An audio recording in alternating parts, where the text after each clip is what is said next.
வணக்கம். இன்னைக்கு நாம ஒரு மிக முக்கியமான அதே சமயம் கொஞ்சம் திகழான ஒரு விஷயத்தை அலச போகிறோம்.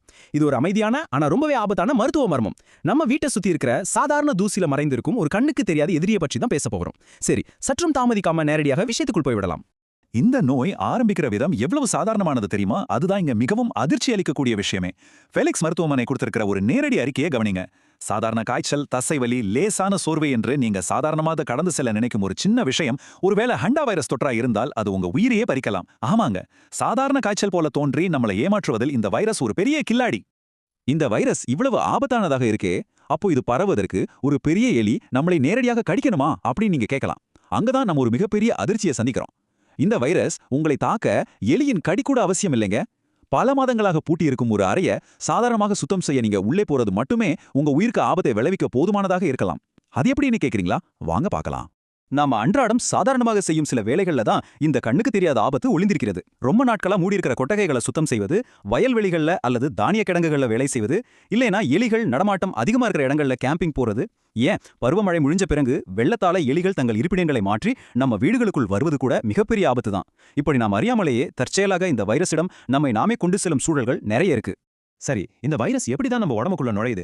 சுருக்கமா சொல்லணும்னா, எலிகள் இந்த வைரஸை தங்கள் சிறுநீர் மற்றும் எச்சங்கள் மூலமாக வெளியிடுது.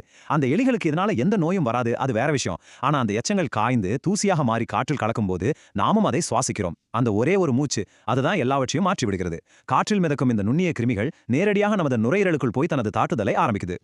இந்த வைரஸ் நம்ம உடம்புக்குள்ள நுழைஞ்சதும் மனிதர்களாகிய நம்மை ஒரு தற்செயலான விருந்தாளியாக, அதாவது ஆக்சிடென்டல் ஹோஸ்ட் ஆக்கிக் கொள்கிறது. இது முக்கியமா 2 அதிர்ச்சியூட்டும் மருத்துவ வடிவங்களை எடுக்கும். ஒன்று HPS அப்படின்னு சொல்லப்படுற நுரையீரல் தொடர்பான நோய்க்குறி, மற்றொன்று HFRS எனப்படும் சிறுநீரக பாதிப்பு மற்றும் இரத்த கசிவுடன் கூடிய காய்ச்சல். இந்த 2 வகைகளும் உலகத்தின் வெவ்வேறு பகுதிகளில் தான் அதிகமா காணப்படுது. அமெரிக்காவில் அதிகமாக காணப்படும் HPS வகையில நோயாளிக்கு நுரையீரல்ல வேகமா நீர் கோர்த்துக்கொண்டு மூச்சு திணறல் ஏற்படும். ஆனா ஆசியா மற்றும் குறிப்பா நம்ம இந்தியாவில் காணப்படும் HFRS வகை அப்படியே நேரெதிர். இது நேரடியாக சிறுநீரகங்களை குறிவைக்கிறது. இதனால ரத்த அழுத்தம் குறைந்து உள் ரத்த கசிவு ஏற்பட்டு கடுமையான ஷாக் நிலை உருவாகிடும். இப்போ நாம கொஞ்சம் மைக்ரோஸ்கோபிக் உலகத்துக்குள், அதாவது நுண்ணிய உலகத்திற்குள் போய் இந்த படையெடுப்பாளரோட உருவத்தை உற்று பார்ப்போம். வைரஸோட மேற்பரப்புல இருக்கிற அந்த கூர்மையான GN மற்றும் GC கிளைகோபுரோட்டீன் முட்களை கவனிங்க. இது வெறும் முட்கள் இல்லைங்க, நமது செல்களை திறந்து உள்ளே நுழைய இந்த வைரஸ் பயன்படுத்துற மாஸ்டர் சாவி. நம்ம ரத்த நாளங்களின் உள் சுவரில் எண்டோதீலியல் செல்கள்னு ஒன்னு இருக்கு. இந்த செல்களில் உள்ள ஒரு குறிப்பிட்ட பீட்டா-3 இன்டகிரின் ஏற்பிகளோடு இந்த வைரஸ் தன்னை மிகச் சரியாக இணைத்துக் கொள்கிறது. இது நிஜமாகவே ஒரு மிக துல்லியமான நுண்ணிய கொள்ளைதாங்க. நம்ம உடம்போட நோய் எதிர்ப்பு சக்திக்கு துளி கூட சந்தேகம் வராதபடி ரொம்ப அமைதியாக ரத்த நாளங்களின் செல்களுக்குள் இது ஊடுருவி விடுகிறது. அப்படி செல்லுக்குள் நுழைந்ததும் இது சும்மா இருக்குமா என்ன? மொத்த செல்லின் கட்டுப்பாட்டையும் தன்வசப்படுத்துகிறது. அந்த மனித செல்லை தனக்கான வைரஸ் உற்பத்தி தொழிற்சாலையாகவே மாற்றி தனது RNAவை பன்மடங்காக பெருக்கிக் கொள்கிறது. கொஞ்ச நேரத்திலேயே ஆயிரக்கணக்கான புதிய வைரஸ்கள் உருவாகி அந்த செல்லிலிருந்து வெளியேறி அடுத்தடுத்த செல்களை தாக்க தயாராகிவிடும். இந்த இடத்துல தான் நாம ஒரு மரண திருப்பத்தை சந்திக்கிறோம். வைரஸ் நமது ரத்த நாளங்களில் பெருகுவதால் ரத்த நாளங்கள் அதோட இறுக்கத்தை இழக்க ஆரம்பிக்கும். இதனால என்ன ஆகும்? ரத்த நாளங்கள்ல இருந்து திரவம் கட்டுப்பாடின்றி வெளியே கசிய தொடங்கும். இதுவே நுரையீரலா நீர்க்கோர்த்தலுக்கும் உடல் முழுவதும் ஏற்படும் அந்த தீவிரமான ஷாக் நிலைக்கும் நேரடி காரணமாக அமைந்து விடுகிறது. இந்த நோயோட டைம்லைன், அதாவது காலவரிசை ரொம்பவே திகிலூட்டக்கூடியது. முதல் 1 முதல் 5 நாட்கள் வரை இது ஒரு சாதாரண சீசன் காய்ச்சல் போலவோ அல்லது டெங்கு போலவோ தான் நம்மளை ஏமாத்தும். வெறும் தசைவலி, சோர்வு மட்டும்தான் இருக்கும். ஆனால் 5வது நாளிலிருந்து 10வது நாளுக்குள் நிலைமை அப்படியே தலைகீழாக மாறி ஒரு மிகப்பெரிய சரிவு ஏற்படும். நோயாளியின் சிறுநீரகங்கள் செயலிழக்கலாம் அல்லது நுரையீரல்ல நீர் நிறைந்து மூச்சு விடவே முடியாத ஒரு மோசமான நிலை உருவாகலாம். ஆரம்ப அறிகுறிகளுக்கும் அந்த தீவிரமான அதிர்ச்சி நிலைக்கும் இடையே உள்ள கால இடைவெளி எவ்வளவு குறைவானது என்பது நீங்களே பாருங்க. ஒரு நோயாளி எந்த நேரத்திலும் அபாய கட்டத்தை அடையலாம். இதை கவனிக்காம விட்டா உயிர் பிழைப்பதற்கான நேரம் மிக மிக குறைவு என்பதைத்தான் இது நமக்கு உணர்த்துகிறது. அப்போ ஆரம்பத்திலேயே இது டெங்குவா, சாதாரண காய்ச்சலா, இல்ல ஹண்டா வைரஸான்னு டாக்டர்கள் எப்படிதான் கண்டுபிடிப்பாங்க? இந்த ரத்த பரிசோதனை முடிவுகள் தான் அவங்களுக்கான எச்சரிக்கை மணிகள். பிளேட்லெட்டுகள் அளவு குறைவது, இரத்த கசிவால் ஹெமாட்டோக்ரிட் அளவு உயர்வது மற்றும் சிறுநீரக பாதிப்பை உணர்த்தும் கிரியாட்டினின் அளவு அதிகரிப்பது, இந்த 3 தான் அலர்ட், இது ஹண்டா வைரஸாக இருக்கலாம் என்ற சந்தேகத்தை மருத்துவர்களுக்கு கொடுக்கிறது. ஆனா இங்கதான் ஒரு பெரிய சிக்கல். நோயாளிக்கு உடனடியாக இந்த வைரஸ் இருக்கான்னு பெட் சைடில் உறுதி செய்ய எந்த ஒரு ரேபிட் டெஸ்டும் கிடையாது. அதனாலதான் நீங்க டாக்டரை பார்க்க போகும்போது கொடுக்கும் தகவல்கள் மிக மிக அவசியமானவை. கடந்த 1 மாதத்திற்குள் நீங்க தூசு நிறைந்த பழைய அறையை சுத்தம் செய்தீர்களா? அல்லது எலிகளின் நடமாட்டம் உள்ள விவசாய நிலங்கள்ல வேலை செஞ்சீங்களா? இதை நீங்களாகவே முன்வந்து மருத்துவரிடம் கட்டாயம் கூற வேண்டும். ஏன்னா தவறான நோயறிதல் உங்க உயிருக்கே உலை வைத்துவிடும். இன்னொரு கசப்பான உண்மையை சொல்லட்டுமா?